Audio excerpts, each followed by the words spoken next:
going on, everybody, and welcome back to another episode of JaAR. JaAR, for those of you that may be new, stands for Joe and Amy Review. This is our weekly show where we review the Magic stories.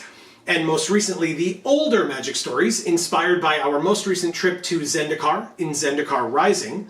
And so this week, we are here to continue the Battle for Zendikar / Oath of the Gatewatch stories, with story number 3 on the list, Limits by Ari Levitch. My quick review, up at the top of this one, is I liked this one. I think that it is, not that I think that it is mainly centered, in fact, entirely centered around Gideon. He's the only planeswalker that we see. We hear about one other, which we'll get to at the end, but if you are missing Gideon, this one's all about him. It's a pretty classic Gideon story. The Surl is back, the protective magic, etc. So if that's the kind of thing that you're into, if you like Gideon as a character, if you've missed him, but aren't sitting there, but you're sitting there thinking that it's okay that that his story arc is over, right? So you're not sitting there going, well, just resurrect him already so I can get another Gideon story. This is a way to do it. Just go back and read a Gideon story. But yeah, I thought it was good. Again, it's got Zendikar, it's got Ravnica. If any of that interests you, then that also would be nice for you to be able to read and see those things. So yeah, for that reason, I liked this one. I thought it was pretty good. What about you? I liked this story. It was okay, but it wasn't like amazing. I think my hopes were just kind of high for old story team. But I kind of feel like the sum of its parts. Okay. Like, I kind of feel like the components of this story would lead you to believe that the story would be ultimately better than I feel like it was. Like, it felt a little bit lackluster for the stuff that it had in it. Like, I feel like the stuff that was in it should have made the story incredible. And it just wasn't quite there. Okay, interesting. So that being said, with those being our quick reviews up at the top, we will summarize a bit just because this is an older story. So instead of giving you all homework assignments to come watch our shows, we did JaAR stories or JaAR reviews in accordance with the stories coming out because people were going to be reading them anyway. So if you feel like going back and reading this one, great. So then you can join us in the comments and you can give your opinions, etc. But if we don't want to force you to do that. Right. We're just, our summaries, right. We're just not the YouTube channels that summarize the Magic stories. Those probably exist for this story as well. And so, if you're not really interested in reading it, we're going to summarize it as best we can and talk about things. And maybe there will be things that we were reminded of that you didn't remember as well, because there are definitely going to be a couple of those for me. So if that comes up for you, feel free to shout it out in the comments. Whatever you want, that's what that comment section is for. So, but yeah, so on to the full review itself. As I said, Gideon, starting off on Zendikar at first, fighting the Eldrazi. You've got protective magic, you've got Surl. This is like mostly, when Gideon is on Zendikar, it's mostly battle text, which I think is fine. It's balanced well enough, I think, with discussions and supporting characters, and we'll get to that as we go through, because right at the top, it's like a lot of fighting the Eldrazi and what does that look like, and descriptions of his Surl and his protective magic. Like I said, that's really classic Gideon, very nice and nostalgic for people who are missing him, as I kind of mentioned earlier. But the one thing that stood out to me from that section with fighting the Eldrazi is that Gideon's kind of observing the world at the same time. And one of the things that he brings up are the Hedrons. Right, you're on Zendikar, the Hedrons are going to be a thing that you're noticing, and it might be easy enough to, not reference it because we all know that the Hedrons are there, and if Gideon knew that the Hedrons were there, it wouldn't be something that he would take time out of fighting an Eldrazi to, reference a Hedron and say, oh, this Hedron over here, and blah, blah, blah. But he does. He takes the time to bring it up, to reference it, and again, because this is kind of the start of the Battle for Zendikar stories. We had the story with Nahiri last week where we learned about Hedrons a bit. So maybe you didn't eat it because of that, but this is kind of a reintroduction of the hedrons in general and saying, hey, by the way, there are these hedrons, and Gideon kind of says the Eldrazi have like a weird relationship with them, and like, you know, that they like stand off from them. Yeah, like they can't go near them or something weird. But then he also makes a reference, which I loved, to talking about the Zendikari, right? The people of Zendikar, and talking about the fact that they have little... They use them as wards. Yes, little hedrons that they like wear as wards, or they like replace arrowheads or spearheads with hedrons to fight the Eldrazi, or if they can't do either of those, or in place of either of those, they can paint their faces or get tattoos on their body, in their face, of the similar to the designs on the hedrons themselves, or inspired by those designs, I guess you could say. And so because of that, that's also the kind of thing that, again, it just gives more life to the world. It gives more reason behind some of the things that we're seeing. You know, maybe that's the kind of thing that you can look at the outfits of characters, right, and see like the accessories that they're wearing and the weapons they're using, to look through the art to see if you see that, like, oh crap, it's a hedron, look, you know, it's one of the wards or whatever. So like that like kind of Easter egg thing that the story points you towards the art, and then the art reminds you or harkens back to this story. It's super well done, and it's, again, probably, to reference modern day for a moment, it's probably what people were a little bit more upset about in the days of ebooks that were written so far in advance of the set that there wasn't able to be coordination between the two. It was just loosely referenced. Like, you got like some of the names of the people, but it wasn't super flavorful comparing the two between the story and the like flavor text on the cards or whatever, or openly contradicting it as some have had happen. So I don't know, that definitely stood out to me.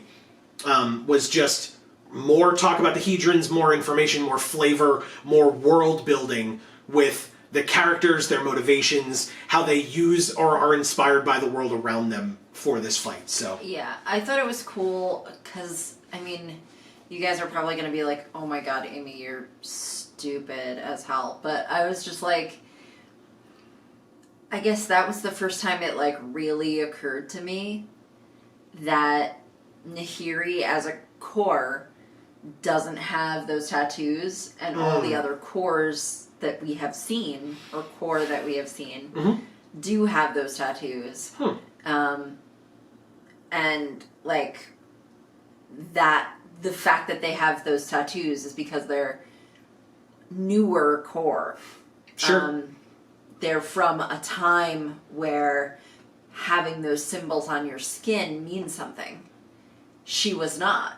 She's the one who created the hedrons. she made those symbols in the first place. Well, maybe she didn't make those symbols because maybe it was like a language or runes that were in existence prior to her creating the hedrons, but she created the hedrons. Yeah, that's what I meant. That's what I meant. Yeah. Just putting them in the faces of the hedrons. Yeah. And arguably, like, the tattoos probably don't actually protect them from the Eldrazi at all.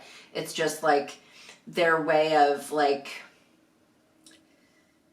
it's like getting a cross tattoo, I guess. Like, you know, like that doesn't like actually bring you closer to God. You just like have that on your skin. I don't know. So like something kind of akin to that, I feel like. Yeah. Whereas wearing an actual hedron as a ward would make sense to ward off the Eldrazi. As long as they're actual hedrons, right? I don't know if... As opposed to like something that they made to look like a hedron. Yeah, I don't know if Nahiri made tiny hedrons. Like they existed for a reason, right? To like trap the big Eldrazi. So I can't imagine that there are tiny little ones, you know? So like you said, so maybe it's like probably all just symbolic anyway. Right, or a superstition or whatever. But yeah, Nahiri doesn't have those tattoos. Yeah. Yeah. And that's because you know, she was around before that. Yeah. And she made the Hedrons. Yeah, exactly. So Yeah. there'd be no reason for her to. Right. But I find it interesting then, though, that, like, it wasn't, like, expressly mentioned that it was weird for her to meet the new core and see the tattoos on their skin, sure, and realize that it was based on the Hedrons that she created. You know what I mean? Yeah. That's a good point. But I feel like this is saying it definitely is that. Yeah. Even though we haven't heard from her saying that, you know? Okay. Well, I'm trying to remember last week, right? Because last week's story was partially her, like, right after she created the Hedrons, staying around and checking on the plane before kind of cocooning herself in stone for a while. Right. Then she comes out, but I don't recall. We literally just talked about this a week ago, but this is quarantine brain. She came out and she, like, worked on the Hedron. Right. That was broken or whatever. Right. I'm just trying to say I don't recall if she was interacting with any other core at that point. I don't think she was. She just saw the vampires, I think. Yeah, I don't remember. Again, quarantine brain. We can go back and check last week, but am I stupid? Do I have the notes right here? Maybe. Well, okay, but she did find the, oh, wait, no, okay. First of all, thank you. Apologies for all of that just happened. Please allow me that moment of a brain fart. Two things. One, she at least noticed the town and the statue where they were worshiping the Eldrazi as gods. Mm-hmm. But also, secondly, don't forget, this is still a long time before, like, Nahiri's story from last week was still a long time before Gideon. Yeah. Because she still has to go off and get trapped in the Hell Vault for a long time. Right. Which hasn't happened yet at that point. So it may be that it wasn't a thing. At that point in time, it wasn't yet a thing. Because the Eldrazi hadn't come out yet. Okay. Right? The Eldrazi were only just coming out, which is when Nahiri woke up. So they wouldn't have had time to, like, fixed it and then, like, went back. Right. So they wouldn't have had time to put the wards on and things like that. And they wouldn't have needed to. Right.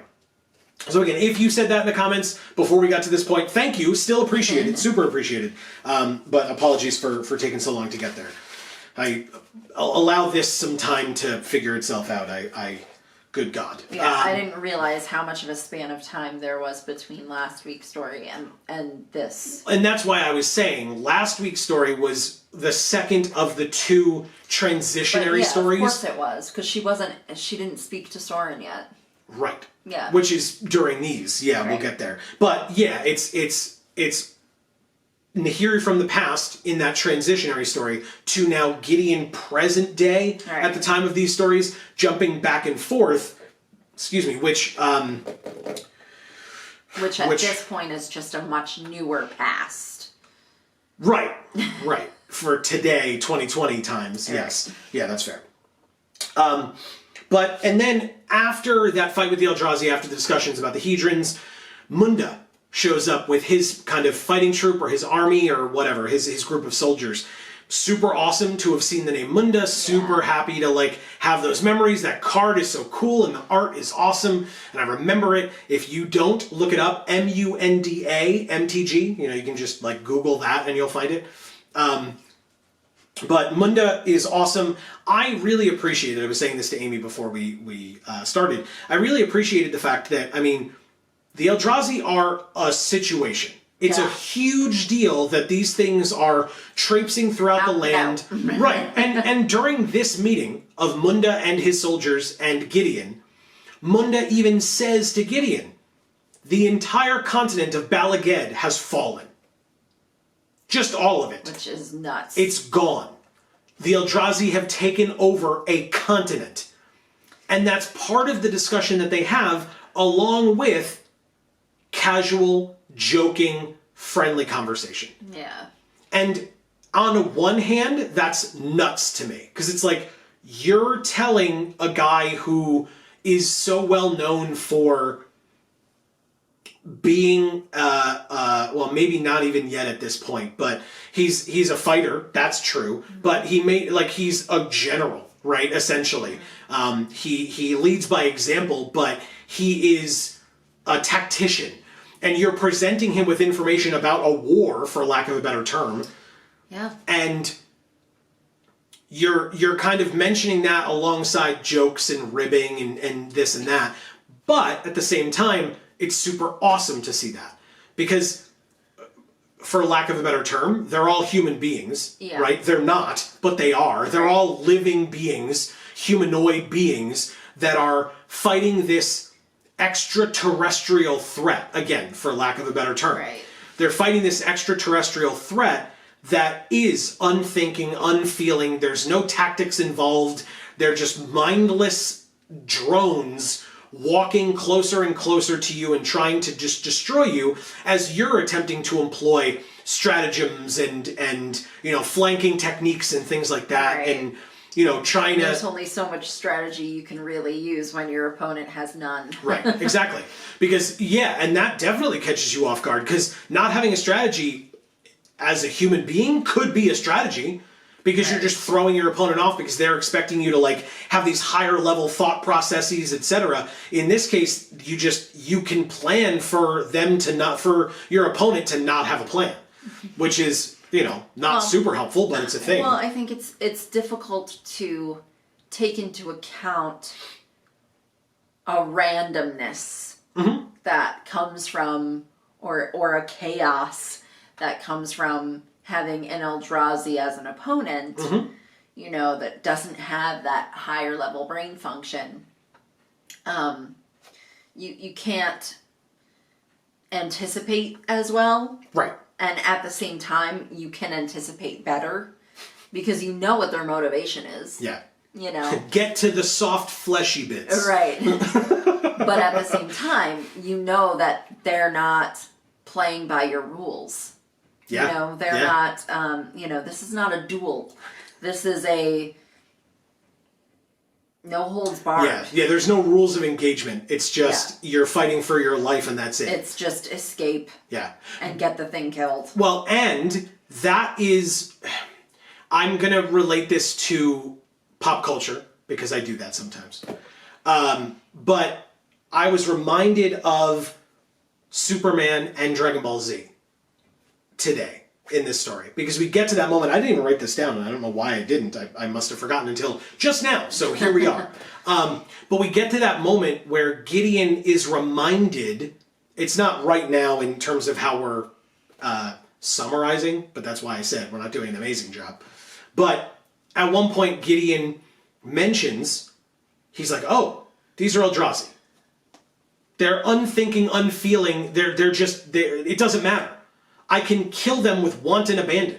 I will never feel bad about killing them. I'll never feel bad about, it's not an enemy soldier that has a family to go home to, and they're just fighting for their country or their land or whatever. And you have to sit there and think about how killing them is going to affect them, their loved ones, yourself. And that they're just like you at the end of the day. Right. That they are fighting for whatever it happens to be that they're fighting for, but they may believe that they are as good of a person as you believe that you are, and the cause that you are fighting for. Right. That's not the consideration for Gideon here. No. These are mindless drones, and he can go all out as it is, right? And that's the meme of you'll excuse me if I go all out just this once or whatever. And that was a discussion that Superman had. I'm not going to know which show. I'm much more of a Marvel guy. Whether it was a TV show like Justice League, or whether it was a movie, whether it was all of the above, I don't recall. But there's a discussion that Superman has when he's fighting Doomsday or something. And he says, I live here on Earth. I live on a world that to me is made of paper. Yeah. Right? I could destroy every building in this city by running fast enough or tapping it too hard. So everything that he touches, he has to be so deliberate about what he does to make sure that he doesn't hurt people for no reason, because he's just not... so sad. Right, but because he's not controlling his strength. So now when he's fighting Doomsday, he says, now I don't care. Right. You are a monster. I can unleash my full fury, my full force upon you, and I don't have to waste my mental energy thinking about, oh, but is this too hard? Am I, right? This isn't a mugger mugging someone where if Superman punches that guy, he could punch him in half. Right. If he wasn't paying enough attention, and Punch Superman's his skull through the ground. Right. And Superman's not that guy, because the person's just a mugger. Right. So, you know, he could break the gun, he could knock the guy unconscious, but he has to be very deliberate in choosing to do those things. Right, which means that there's a lot more going on in his head than Yes. fight. Yeah. It's fight, but fight very, very strategically. Yep. So that you're not murdering people Indiscriminately. Right. Yeah. Because you would have a huge problem with the rest of the world at that point. Right. Same thing, arguably, same thing with, I guess maybe not, but the same thing with Gideon and the Ravnica side of today's story. Right? He's dealing with goblins. He's dealing with, kidnap victims. Yeah. And he's worried about them. So he's in a building that is collapsing, it's on fire, etc. And instead of just dealing with the Shattergang brother that he is in front of, or that is in front of him, that has threatened the lives of him, the Boros soldiers that he was with, and all of those soldiers' loved ones, he can't just kill this person. Because there's victims over there that are trapped in a cage that are going to be burned alive. Yeah. If he doesn't hurry up, because the Shattergang brother, whose name is written on here somewhere. Figure out the right way to do it. Right, because he threw a bomb. Right. What's the dude's name? I have it right here. Rickig. R-I-K-K-I-G. Rickig. Anyway, but that Gideon is able to... Gideon has to think about those things. On Zendikar, when he is letting the refugees escape, he's worried about the refugees, but they're not near him. So if he's going all out in that moment against the Eldrazi, he doesn't care. Yeah. Because there's nobody around him who's going to get hurt. The only things around him are Eldrazi, and it doesn't matter if he kills them or not. In fact, it matters if he kills them. He should kill them. But, but like, if, in other words, if he's fighting... if he doesn't kill them. But if he's fighting something in front of him, and then he whips his Suro back, and it hits something behind him, he doesn't care. Right. Because it's not an innocent person behind him, or another soldier behind him, it's another Eldrazi. Or and they deserve a building that's going to collapse on top of people or something like that. Right. Yeah.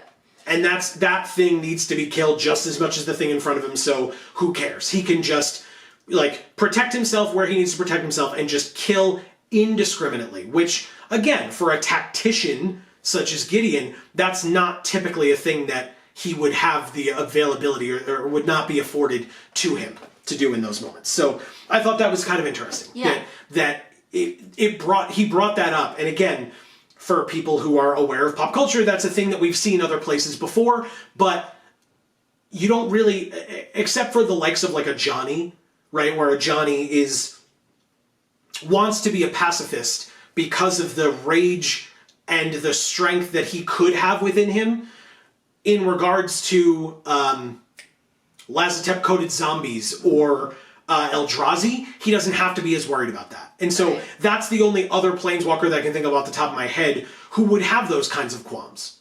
Who would be worried about, like, oh, I have to be aware of what I'm doing. Oh, here's a moment where I don't, right? And Gideon is one of those guys. So that was a cool moment for me to be able to read that. I appreciated that. Sure. Speaking of Ravnica, I noticed something else, and Amy hasn't read this book yet, but you bought it for me, my parents bought it for me. You'll remind me when you know what I'm talking about.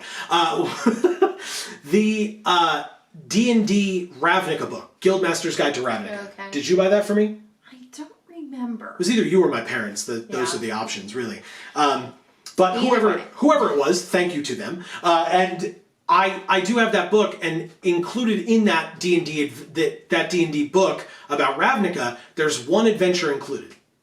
And without giving too much away, I will not be spoiling too much. All I will say is that it focuses on the conflict with featuring Krenko and the Shattergang brothers.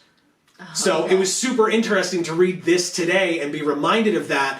after having read the Ravnica book, where I'm like, holy crap, it's Krenko against the Shadow Gang brothers. Like, this is that D&D adventure that they gave out. Okay. So, it's not exactly relevant. That's why I'm saying I'm not spoiling anything, but to say that those characters are involved in that, like, one-off adventure or whatever. But I thought that was kind of interesting. That's awesome, because, I mean, that's going to make somebody like you care about having read this story as well as care about having that book. Mm-hmm.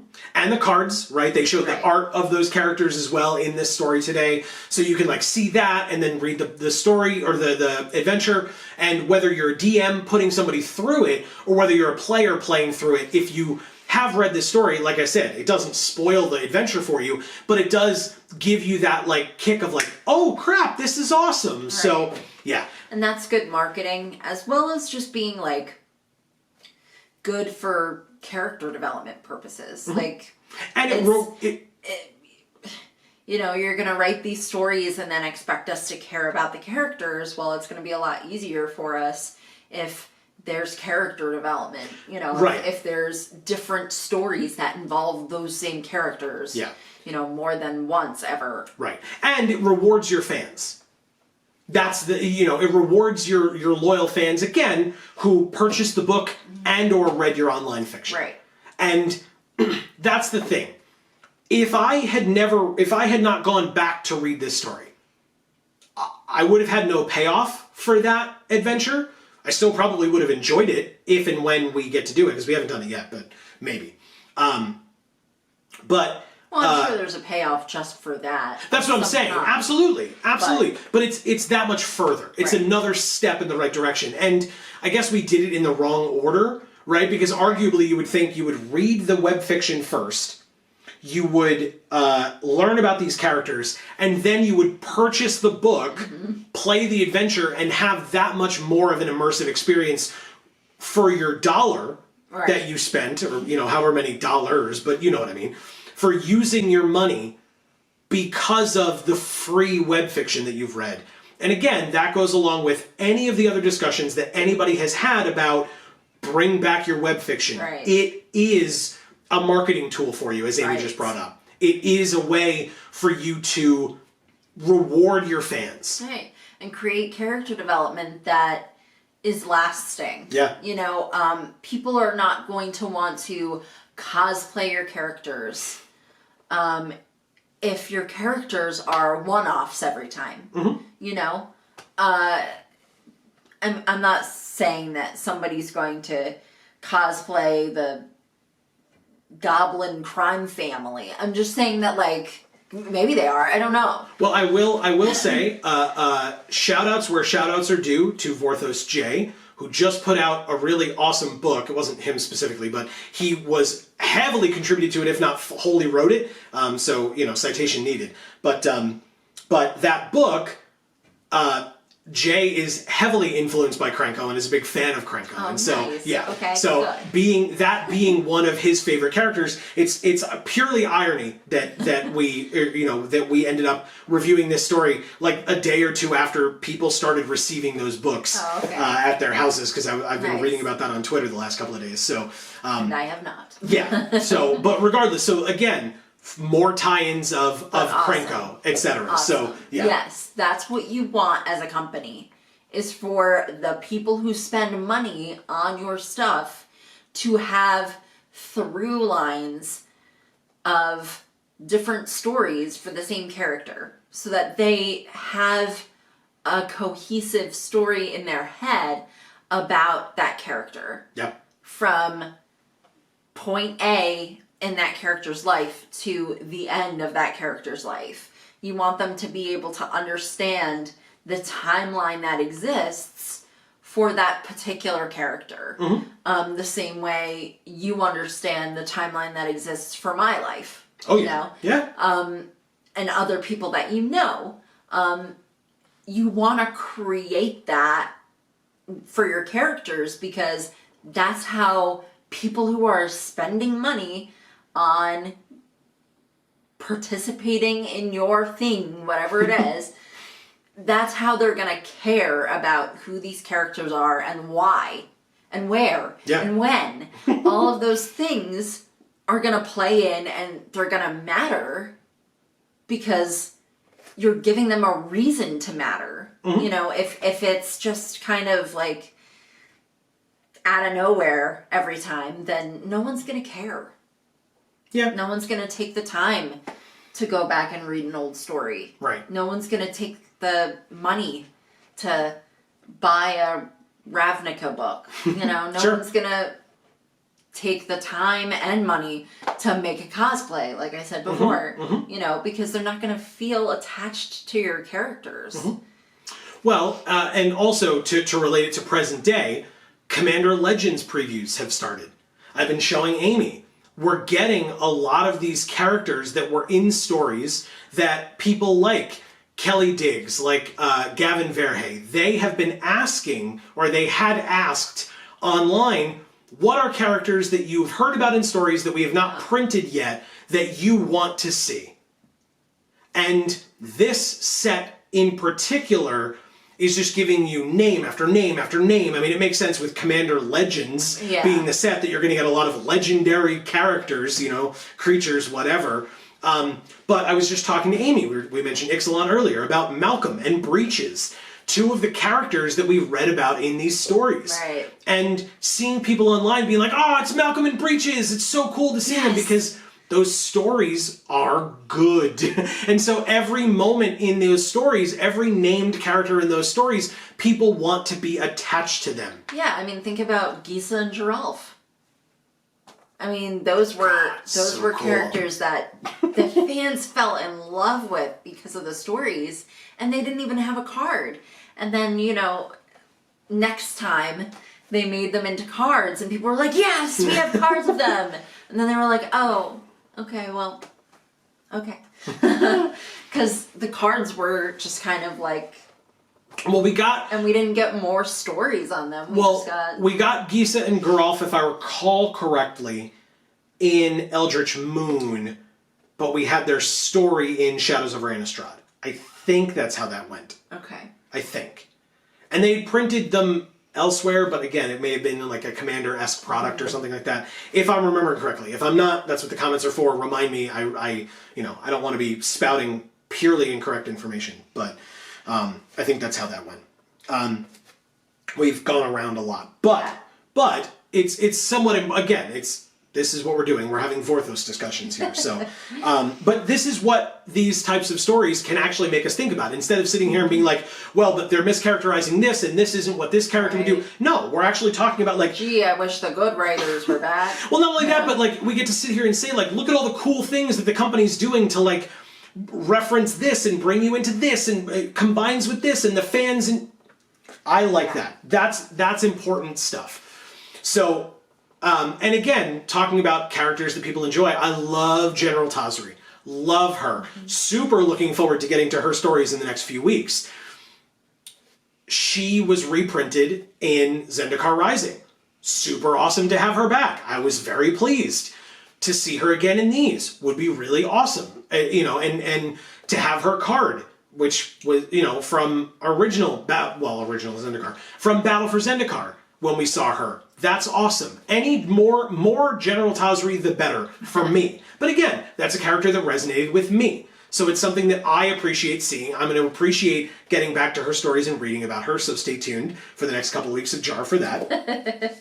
But again, it's that investment in the characters, etc. Right.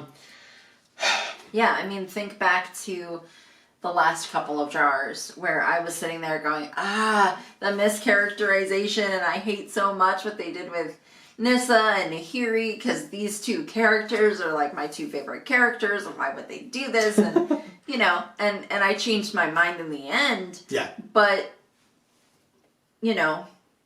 it's really nice to not have to do that. Well, and again, because you can focus on other things, right? We're not exactly talking about the story right now, but we're talking about what this story evokes for the wider world of Magic the Gathering at large, which is super important for a brand to grow. Right. And the reason why I cared so much about how they characterized Nahiri and Nissa was because those were my two favorite characters. We've seen them a million times, and every time I see them, I'm happy about it. Yeah. And, you know, those characters matter to me. Mm-hmm. Speaking of those characters, watch our video on Monday.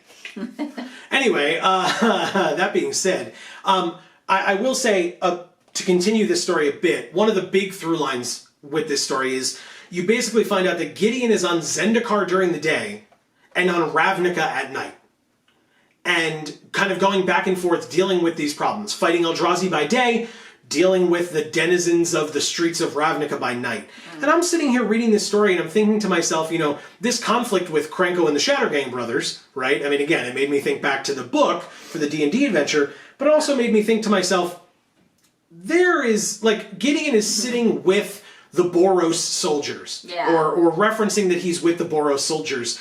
And can't they handle this? Why are you doing this? This is organized crime on a planar level. And we haven't quite gotten to the Gatewatch yet, and so maybe that's what this is leading to, is like Gideon realizing he's being pulled in both directions, an extra planar threat versus a planar threat, and which is more important for him as a planeswalker to deal with. Right. And I'm sitting here the whole time, I'm thinking to myself, one of these problems is drastically more than the other one. Right. And, like, these Eldrazi are a much bigger issue than organized crime goblins.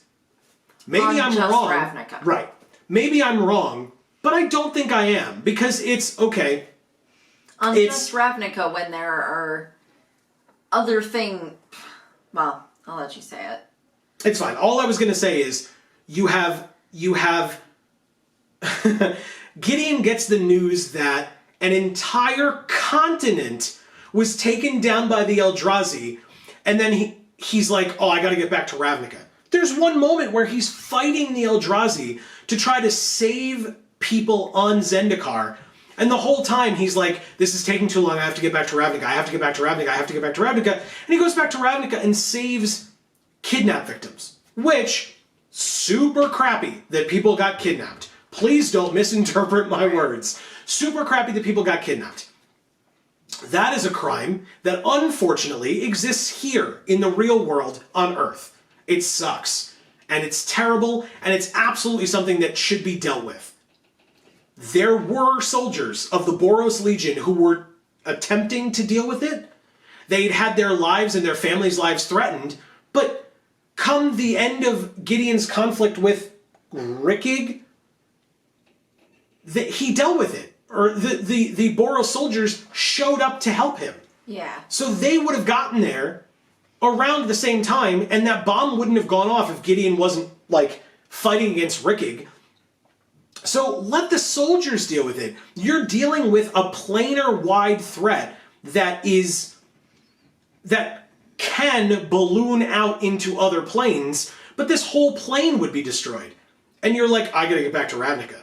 To me, they were so incongruous. It was like, what are you doing? Yeah. And again, like I said, maybe that was purely to lead into Oath of the Gatewatch, where all these planeswalkers are going to go, you know what? We're planeswalkers. Maybe we should deal with big stuff and not go to plane and help them deal with the tiny little itty-bitty things, you know? Yeah, it's like calling the firemen to get your kitten out of the tree. Right. And there's a raging, 3-alarm, 5-alarm fire on the other side of town, and now they're not there because they're helping your kitten. Yeah. Yeah, it's exactly what it seems like. And, again, as I was saying, the big part of this story was Gideon going back and forth, and it was like 4 or 5 days in a row that he hadn't slept because he was doing this. Right. One of these things is much more important than the other. Go to Ravnica and sleep, and then go back to Zendikar. Don't go to Ravnica and fight crime like Batman. Like, it just didn't make sense to me. And it was like Spider-Man versus like, Thanos or something. Yeah. That was still kind of a cool thing that happened. But anyway, so that was, I don't know. That was something that I looked at with this, and I was just like, they seem like they don't mesh. I don't see how Krenko and the Shattergang brothers are as big of a threat as the Eldrazi taking over entire continents on a plane of existence. But maybe, like you said, maybe the next story is about how he learns that that's the case. that he can't be doing that. Right. And speaking of the next story, I don't actually know what next week's story is off the top of my head, but the end of this story leads you into Gideon outside of Jace's place, waiting to get Jace, because he meets Jorian. Jorian mentions that she is with, I have this, Kendrin. Sure, Kendrin, who, when we meet Kendrin, Kendrin is a dead body, so there's that. Because Kendrin, Jorian lays Kendrin down and Gideon comes and helps out and they remove Kendrin's armor and find the corrupted Eldrazi, so I should say the Eldrazi corruption on Kendrin's torso, and they both know at that moment, oh, she's just very dead. Okay, well, this was fun. Glad we did this. But Jorian is able to say Kendrin had almost figured out the puzzle of the ley lines, right? Which we know to be the issue with the Hedrons and trying to recreate the isolation field and etc. But Gideon knows if it's a puzzle, since he was just on Ravnica and will be again, he's got to go to Ravnica to get Jace. And again, it reminded me of, as I was mentioning at the top of this video, it reminded me of Zendikar Rising, where Nissa comes across a problem with a Nahiri, and her first thought is, I know, I'll go get Jace. Right. And it's like, why? For Gideon, it makes a bit of sense. Gideon is definitely not smart. And I don't think he's as dumb as a lot of people claim that he is. I think he's a very good military tactician. That's super important for the things that Gideon does. And there's absolutely a level of intelligence and big time. And understanding of people. Big time. And being able to anticipate that goes into that in a way that, a lot of smart people can't do. Right. And I mean, it's important, leadership qualities require intelligence, knowing kind of what you were getting at, but I guess I'll reiterate it for no reason at all, is to know the strengths of the people around you. Right. To be able to utilize them appropriately. And that's what leaders do, is they take the assets that they have and point them in the best direction to get the most out of those assets. To be very rote about it. But yeah, so both Gideon and Nissa, very separated from one another, are like, here's a problem on Zendikar, where's Jace? It's like... Well, what would Gideon do? He'd ask Jace for help. Technically, because he did. So maybe, is that what they were getting at? Did we just figure that out? I don't know. Do people want to tell us that? It still makes me want to heave. Regardless. If people want to tell us that in the comments, that was the whole point, is that it was actually hearkening back to this, I just assumed, possibly incorrectly, but I just assumed that they would not have been able to look that far back to Battle for Zendikar, although I guess, to be fair, it was their last time on Zendikar, so maybe? Yeah. I don't know. But that seemed like a very obvious parallel to me. We're on Zendikar, there's a problem, where's Jace, right? It seemed like it was exactly the same. Well, maybe that was intentional, maybe it was just sheer dumb luck. Well, and maybe back then it made more sense, because back then Jace was the guy, he was the Mickey Mouse of Magic. Right. Always. He arguably still is. I mean, again, I'll reach over here off camera slightly. Zendikar Rising, we just talked about. Amy mentioned Nissa and Nahiri, right? Those were pretty big-time Planeswalker characters for the story of Zendikar Rising, and yet, who's on all the product? Yeah. Every one of these. Everyone? Well, every one of the pre-release packs. Really? The packs are different, but every one of the pre-release packs, it's this. They don't do different variations on the art. It's all the same art on all the pre-release packs. Oh. But like I said, the packs have Nissa, Nahiri, Jace, etc. But yeah, every single pre-release pack, they're all the same, is this.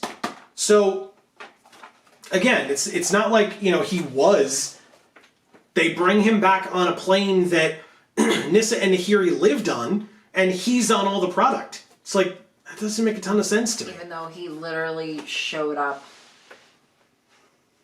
for reasons, kind of? Yeah.